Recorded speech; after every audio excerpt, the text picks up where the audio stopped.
Doctor Vandana Das വധക്കേസിൽ കൊല്ലം additional sessions കോടതി മാസം 17-ന് വിധി പറയും. വിചാരണ നടപടികൾ പൂർത്തിയായി.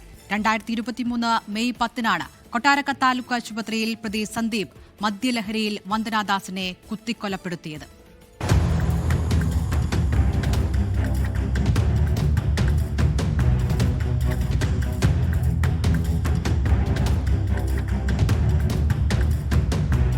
കേരളത്തിന് നടുക്കിയ കേസിലാണ് ഈ മാസം 17-ന് കോടതി വിധി പറയുന്നത്. കൊല്ലം അഡീഷണൽ സെഷൻസ് കോടതിയിൽ അന്തിമവാദം പൂർത്തിയായി. പോലീസ് വൈദ്യപരിശോധനയ്ക്കായി എത്തിച്ച കുടവട്ടൂർ സ്വദേശിയായ സന്ദീപാണ് കേസിലെ ഏക പ്രതി. വൈദ്യപരിശോധനയ്ക്ക് എത്തിച്ചപ്പോൾ സർജിക്കൽ കത്രിക കൈക്കലാക്കിയ ഇയാൾ ഡോക്ടർ വന്ദനാദാസിനെ കുത്തിക്കൊലപ്പെടുത്തുകയായിരുന്നു.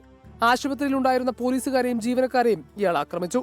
സന്ദീപിന് മാനസിക പ്രശ്നമുണ്ടെന്നായിരുന്നു പ്രതിഭാഗത്തിന്റെ വാദം. എന്നാൽ സാക്ഷിമൊഴികളടക്കം ഹാജരാക്കി പ്രോസിക്യൂഷൻ പ്രതിഭാഗത്തിന്റെ വാദങ്ങളെ എതിർത്തു. കേസിൽ 70-ലധികം സാക്ഷികളെയാണ് വിസ്തരിച്ചത്. 22 തൊണ്ടുമുദ്രകളും 207 രേഖകളും കോടതിയിൽ ഹാജരാക്കി.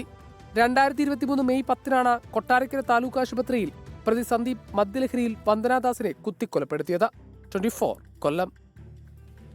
ലോകത്തെവിടെയായാലും ഏത് സമയത്തും 24 വാർത്തകളും ഓഗ്മെന്റഡ് റിയാലിറ്റി പാക്കേജുകളും എക്സ്പ്ലെയിനറുകളും വിശദമായി കാണാൻ ഞങ്ങളുടെ യൂട്യൂബ് ചാനൽ നിങ്ങൾക്ക് സബ്സ്ക്രൈബ് ചെയ്യാം.